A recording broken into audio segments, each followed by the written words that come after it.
أعوذ بالله من الشيطان الرجيم. يا أيها الذين آمنوا لا تتخذوا الذين اتخذوا دينكم هزوا ولعبا من الذين أوتوا الكتاب من قبلكم والكفار أولياء واتقوا الله إن كنتم مؤمنين. وإذا ناديتم إلى الصلاة اتخذوها هزوا ولعبا ذلك بأنهم قوم لا يعقلون. کل انشاءاللہ ہمارے یہاں قرآن کا دورہ ختم ہوگا. آج 29واں پارہ پڑھا گیا، کل انشاءاللہ 30واں پارہ پڑھا جائے گا.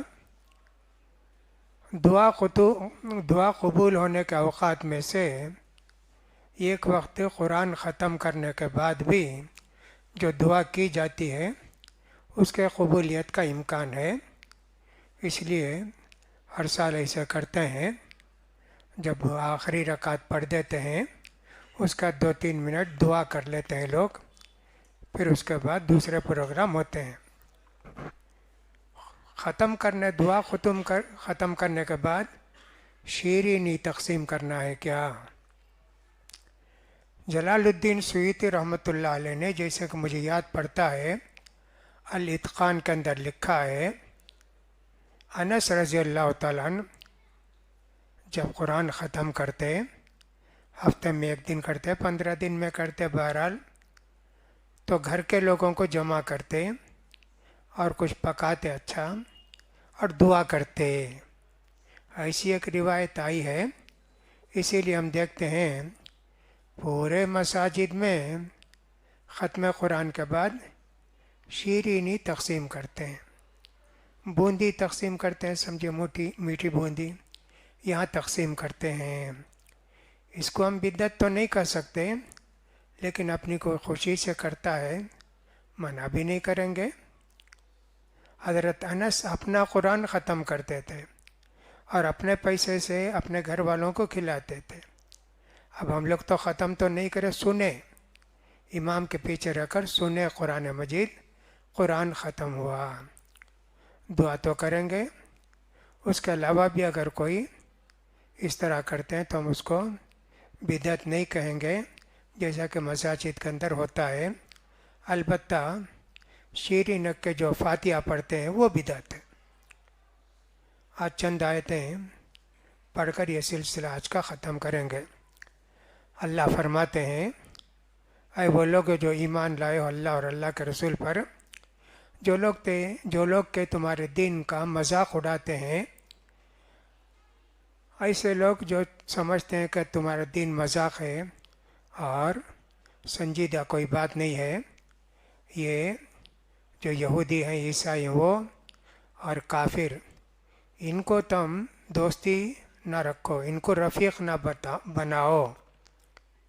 کتنی مرتبہ اللہ نے منع کیا کہ یہودیوں سے، عیسائیوں سے دوستی مت رکھو، کافروں سے دوستی مت رکھو. دوستی رکھنے کا مطلب میں نے کل بتا دیا تھا، واتقوا اللہ ان کنتم مؤمنین، اللہ سے ڈر کر زندگی گزارو اگر تم سچے مومن ہو. یہ لوگ کیا کرتے ہیں؟ کفار مکہ جب اذان دیتے ہیں نماز کے لیے اس کا مذاق اڑاتے ہیں اور اس کے بعد اس کو کھیل تماشا بناتے ہیں. یہ اس لیے کرتے ہیں، یہ ناسمجھ ہے، عقل کم ہے. اذان اسلام کا ایک شعار ہے. جس بستی میں بھی اذان ہوتی اس کا مطلب یہ کہ وہاں مسلمان ہیں. حدیث میں آتا ہے کہ جب اذان ہوتی ہے تو شیطان بہت تیزی سے بھاگتا ہے، جتنی دور اذان کی آواز آتی ہے وہاں تک بھاگتا ہے. اذان ختم ہوتی ہے تو پھر آتا ہے دلوں میں وسوسہ ڈالنے کے لیے. پھر جب اقامت ہوتی ہے تو پھر بھی بھاگتا ہے. جب اقامت ختم ہو کے نماز شروع ہوتی ہے تو پھر شیطان آتا ہے. تو اذان سن کے شیطان بھاگتا ہے. بہت سارے لوگ دنیا میں ایسی ہیں جی، چھوٹی موٹی اذان ہوتی ہے چند کلمے، اس کا معنی مطلب بھی سب کو معلوم ہونا چاہیے، لیکن انڈیا کے اندر بھی کئی اسٹیٹ کے اندر اذان عشاء کی نہیں دے سکتے، فجر کی نہیں دے سکتے۔ یہ بہت پہلا قانون تھا کورٹ کا، لیکن عمل اس پر کبھی نہیں ہوتا تھا، لیکن اب بہت ساری ریاستوں میں فجر کی اذان اسپیکر میں نہیں دے سکتے۔ بہت سارے ظلم و ستم ہوتے ہیں۔ مکے والے کیا کرتے تھے، اذان ہو تو اس کی نقل اتارتے تھے، جیسے ہم لوگ کہتے ہیں نا اللہ اکبر اللہ اکبر، وہ کہیں گے الی اکبر الی اکبر، ایسا کچھ بھی نقل اتارتے تھے، اس کو بگاڑ کے بولتے تھے، ان کی ایسی شرارت تھی۔ بہت سارے لوگ ایسا کرتے ہیں۔ یہاں بھی ہم نے دیکھا، انڈیا میں بھی بعض مرتبے جو لوگ نان مسلم ہوتے ہیں اذان کا مذاق اڑاتے۔ ہاں، یاد آیا کہ صاحب شیطان تو بھاگتا ہے، ان لوگوں کو بھی بڑی تکلیف ہوتی ہے اذان سے، شیطان کو اتنی تکلیف ہوتی ہے بھاگ جاتا نا وہ، ان لوگوں کو بھی اذان سے بہت تکلیف ہوتی ہے۔ کلمہ شہادت بلند کرتے ہیں نا، برداشت نہیں ہوتا ہے، اس کے اندر کون سی بات ہے، بے وقوف ہے، اس کا معنی سمجھنا چاہیے۔ بھئی اذان کا مطلب کیا ہے، نماز کے لیے بلاوا ہے، اور آپ جانتے ہیں اللہ کے رسول جب مدینہ کو تشریف لائے اور باقاعدہ وہاں ایک مسجد تعمیر ہو گئی، تو اذان کو لوگوں کو نماز کو کیسا جمع کریں، مختلف رائے ہوئی، آخر میں اذان پر اتفاق ہوا، فرشتے نے آ کے بتایا تھا کہ یوں پکارو ایک بلند جگہ پر کھڑے ہو کر، تب اللہ کے رسول نے اذان شروع کی۔ تو اذان اور اقامت، اس سے تکلیف ہوتی لوگوں کو، اللہ بچائے۔ بیوقوف ہیں، سمجھتے نہیں ہیں، سمجھتے تو ایسے نہیں کرتے۔ دوسری آیت کے اندر اللہ تعالیٰ فرماتے ہیں، جو 87 نمبر کی آیت ہے، یا ایھا الذین آمنوا لا تحرموا طیبات ما احل اللہ لکم ولا تعتدوا ان اللہ لا يحب المعتدین وکلوا مما رزقکم اللہ حلالا طیبا واتقوا اللہ الذی انتم بہ مؤمنون۔ پہلے جو دو آیت پڑھی تھی وہ 57 58، اب جو دو آیتیں پڑھی ہیں یہ 87 اور 88۔ اللہ فرماتے ہیں مسلمانوں، جو چیزیں اللہ نے تمہارے لیے حلال کی ہے اس کو کیوں تم لوگ حرام سمجھتے ہو؟ اللہ کے قانون سے آگے مت بڑھو، بے شک اللہ تعالیٰ حد سے بڑھنے والوں کو پسند نہیں کرتا۔ اور کھاؤ جو کچھ کہ اللہ تعالیٰ نے تم کو پاکیزہ حلال دیا ہے، اللہ سے ڈر کر زندگی کا گزارو جس پر تمہارا ایمان ہے۔ کھانے پینے کے سلسلے میں بھی ہمیشہ لوگوں کے اندر ایک تکلف رہتا، کسی چیز کو حلال حرام قرار دینا یہ اللہ کا کام ہے۔ اللہ کے رسول اللہ کے حکم سے بتاتے یہ کھا سکتے، یہ نہیں کھا سکتے، فلاں کھا سکتے، لیکن لوگ کیا سمجھے کہ صاحب اللہ کو راضی کرنا ہے تو دنیا کو چھوڑ دینا ہے، جوگی بن کے رہنا ہے، پھٹے پرانے کپڑے پہن کے رہنا ہے، شادی نہیں کرنا ہے، پیٹ کو بھوکا رکھنا ہے، لذیذ چیز نہیں کھانا ہے۔ ایسا بہت سارے لوگ سمجھتے ہیں، یعنی دنیا کے اندر جو ناز و نعمت ہے اللہ نے بہت ساری چیزوں کو حلال قرار دیا ہے، اچھا کھانا، اچھا پہننا، اچھا اوڑھنا، اچھے گھر میں رہنا، یہ سب منع نہیں ہے، سب چیزیں جائز ہیں، لیکن غلط تصور ایسا آ گیا کہ جو بھی اللہ کو پانا چاہتے ہیں ان کو چاہیے دنیا سے الگ ہو جائیں، شادی بھی نہیں کرتے تھے۔ یہ خاص کر جو بدھسٹ ہوتے ہیں نا، آپ ان کے تعلق سے جانتے ہیں کہ صاحب یہ جو کپل وستو نیپال کا پائے تخت تھا، وہاں کے راجا کا بیٹا